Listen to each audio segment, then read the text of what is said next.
الحمد لله نحمده ونستعينه ونستغفره ونعوذ بالله من شرور أنفسنا ومن سيئات أعمالنا من يهده الله فلا مضل له فمن يضلله فلا هادي له نشهد أن لا إله إلا الله وحده لا شريك له ونشهد أن سيدنا محمدا عبده وحبيبه ورسوله أما بعد فيا عباد الله اتقوا الله وأطيعوه إن الله مع الذين اتقوا والذين هم محسنون قال الله تعالى في كتابه الكريم أعوذ بالله من الشيطان الرجيم بسم الله الرحمن الرحيم واعتصموا بحبل الله جميعا ولا تفرقوا واذكروا نعمة الله عليكم إذ كنتم أعداء فألف بين قلوبكم فأصبحتم بنعمته إخوانا صدق الله العظيم ve ila ahir ayet. Möhtərəm müminlər, değerli kardeşler, xutbə mövzusuna keçmədən əvvəl bir xüsusu xatırladım. Bugün cümə günüdür, cümə xutbəsi üçün, cümə namazı üçün toplaşmışıq. Çöldə və uzaqda oturan kardeşler, cümə xutbəsi oxunan vaxtı danışaraq, cümə xutbəsinin fəzilətini və hökmünü zədələməmək lazımdır. Uzaqda da otursa, çöldə də otursa, cümə xutbəsi oxunduğu vaxtdan namaz başlayana qədər susaraq, sakit bir şəkildə xutbəni dinləməmiz, arxada mı oturdu, çöldə mi oturdu, uzaqda mı oturdu, fərqi yoxdur. Cümə xutbəsini dinləməsi ona vacibdir. Çünki cümə xutbəsi 2 rükət namaz kimidir. Danışıldığı zaman danışan birinə sus belə desə ifadə ilə, o belə Peyğəmbərimiz Aleyhisselam danışmış olur və cümənin fəziləti yanmış olur deyə buyurur. Ona görə də cümə günü vaxtımızı sərf eləyib fərz olan ibadəti yerinə gətiririksə, çalışaq ki, ibadətin hökmünü də inşallah zədələməyək. Değerli kardeşler, bugünkü cümə xutbəmiz məzlumların ümidi olabilmek başlığı altında inşallah. Dünyanın her bir tərəfində işgəncəyə, zülmə və vəhşiliyə, qətliyama məruz qalan qardaşlarımıza mənən dəstəyimizi göstərmək məqsədi ilə inşallah bugünkü xutbəmizi təşkil eləmişik. Ərəbcəsini oxuduğum Ali İmran surəsinin 103-cü ayəsində Uca Rəbbimiz belə buyurur. Hamınız Allahın ipinə, dininə, Qur'ana möhkəm yapışın və firqələrə bölünüb parçalanmayın, bir-birinizdən ayrılmayın. Allahın sizə olan neymətini xatırlayın ki, siz bir-birinizə düşmən ikən, o sizin qəlblərinizi İslam ilə birləşdirdi və onun neyməti sayəsində bir-birinizlə qardaş oldunuz. Bir hədis-i şərifində də əziz Peyğəmbərimiz Aleyhisselam belə buyurur. Bədənin bir üzvü xəstələndikdə, digər üzvlər necə narahat olub, yuxusuzluq və qızdırma ilə onun üçün çırpınırsa, möminlər də bir-birlərinə qarşı mərhəmət, məhəbbət və şəfqət göstərmək xüsusunda beləsi bir bədən bütünlüyü içərisində olmalıdırlar. Değerli kardeşler, aradan bu qədər müddət keçməsinə baxmayaraq, İslam dünyasının fərqli yerlərindən hələ də üzücü və fəlakət xəbərləri gəlməkdədir. İslam dünyası bir yandan xarici təzyiqlərə və təhdidlərə məruz qalarkən, digər yandan da öz içində bitməz, tükənməz siyasi mücadilələrin səbəb olduğu qan, gözyaşı və fəryadlarla sarsılmaqdadır. Səltənət və hökmranlıq həvəsi, güc və iqtidar arzusu qardaşı qardaşa qırdırtmaqdadır. İslamın bir qism cahil mənsubları ehtirasları uğruna həyatı bir-birlərinə zəhər etməkdədirlər. Ancaq bir insanın öldürülməsini bütün insanlığın öldürülməsi kimi sayan bir dinin mənsublarının şiddət, savaş, öldürmə və qətliyam hadisələri ilə anılması nə qədər kədərlidir və bizim üçün nə qədər üzüntülüdür. Qardaşlar, heç bir dünyəvi ehtiras, qazanç və siyasət bir insanı yaşatmaktan daha değerli olabilmez. Masum insanları öldürenler, bu hadiselere maddi ve manevi destek verenler aslında bütün insanlığı qətletmiş kimidirlər.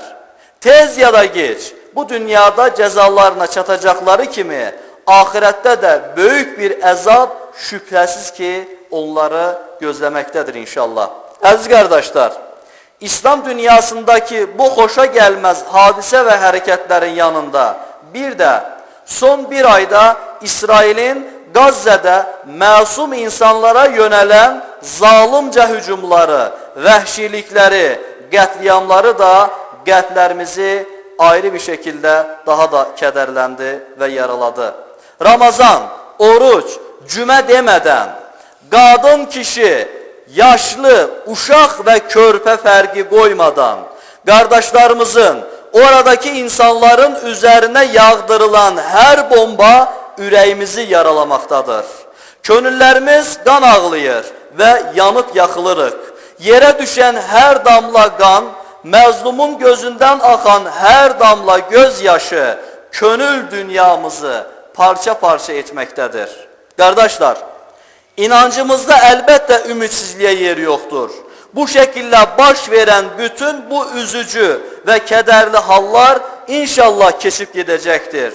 Yeter ki biz öz aramızdaki birlik ve kardeşlik ruhunu ayakta tutarak, birlik ve beraberliğimizi, kardeşliğimizi koruyarak məzlumlara, məsumlara ve məhrumlara el uzatmağa devam eləyək. Bir hususu asla unutmayın ki, zalıma destek olmak, zulme sessiz kalmak bir Müslümana asla yaraşmaz ve Müslüman əxlaqıyla asla uygunlaşmaz. Hz. Peygamberimiz Aleyhisselam belə hareket edenlere, vurdum duymaz davrananlara bu şekilde haberdarlık eləyir.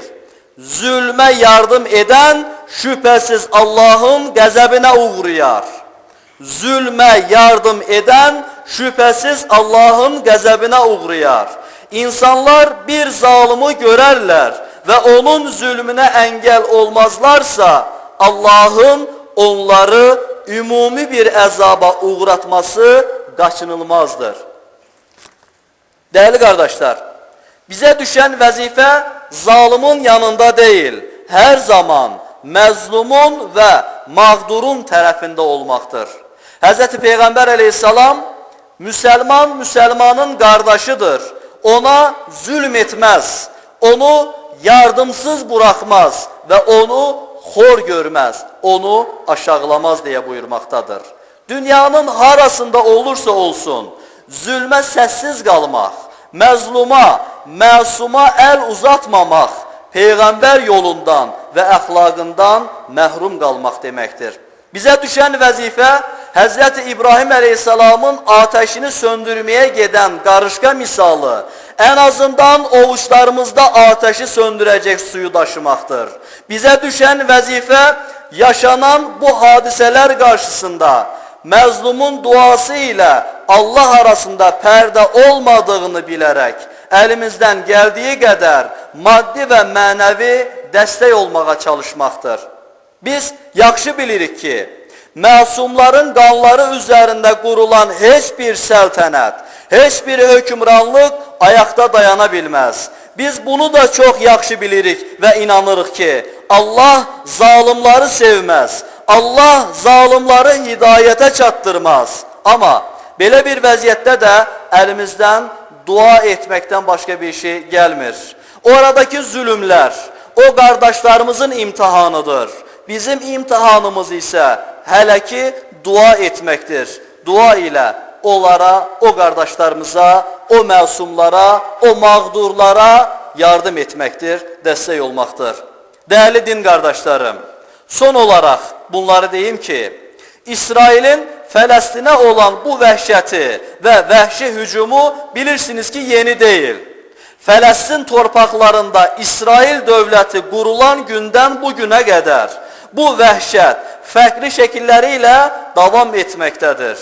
Müslümanlara karşı edilen bu zulüm ve vəhşilikler sadece Fələstində ve Gazze'de değil, Suriyada, Irak'ta, Arakan'da, Şərqi Türkistan'da ve başka birçok yerlerde de kardeşler hele de devam eləməkdədir. Ama dünya buna susmaktadır. Bunun çaresi değerli kardeşler, bizim birliğimiz, bizim kardeşliğimiz, bizim beraberliğimizi, vəhdətimizi ayakta tutmamızla mümkündür. Müminin dostu ancak mümindir, başkası değil. Kur'an-ı Kerim'de Allah Teala, onlar ehli kitap, siz onların istediğini eləmediğiniz müddetçe onlar sizden razı kalmayacaklar diye buyurur. Ona göre onlardan, hansısa təşkilatlardan gelecek yardımları umaraq bizim sakit oturmamız, vurdum duymaz yanaşmamız əsla mümin olarak, bir beden kimi mümin olarak bize yaraşmamaktadır. Şərtlər ne olursa olsun, kimden gelirse gelsin, dünyanın harasında olursa olsun, hansı sebeple edilirse edilsin, dini, irqi, rengi ve coğrafyası ne olursa olsun, Müslüman her zaman zulmün ve zalimin karşısında, məzlumun ise tərəfində olmalıdır. Zulme şahit olan herkes en azı zulme uğrayan kadar o zulme karşı gelmelidir. Kur'an-ı Kerim nəinki zulme razı olmağı, zulm edenlere meyl etmeyi belə qadağan etmektedir. Onun için de Müslüman ne zulmü alqışlayabilmez, ne zalimi əsla sevebilmez, ne de zulme göz yumabilmez. Qanayan bir yara gördü mü ürəyi yanar. Bir Müslümana da mənə ne var deyip, belə vəhşət ve zulüm karşısında vurdum duymaz olması bir Müslümana əsla yaraşmaz. Her zaman hakkı tutup ayağa kaldırar. Zalimin düşməni, məzlumun da dostu olar. Ve Müslüman olarak bize yaraşan en azından məzlumların ümidi olabilmektir değerli kardeşler. Bu mübarek mekanda ve bu mübarek günde bizler Rabbimize deyirik ve yalvarırıq ki, Rabbimiz bizleri insanlığını unudanlardan değil, insanca yaşayanlardan eyle. Rabbimiz bu an dünyanın muhtelif yerlerinde yaşama mübarizesi aparan bütün insanlara, müminlere rahmetinle ve nüsretinle muamele eyle. Allah'ım dünyanın muhtelif yerlerinde katliamlarda hayatını itiren bütün Müslümanlara rahmet eyle. Yaralanan bütün Müslümanlara şefalar ihsan eyle. Alem-i İslam'ı içine düştüğü fitnelerden, tefrikalardan, cehaletten, kan ve gözyaşlarından kurtar Allah'ım. Bizlere yeniden aziz bir ümmet olarak adaleti ayakta tutmağı nasip eyle. Allah'ım bu mübarek vaktin hürmetine dualarımızı kabul eyle. Ela inne ahsenel kelam ve eblegan nizam kelamullahil melikil azizil allam.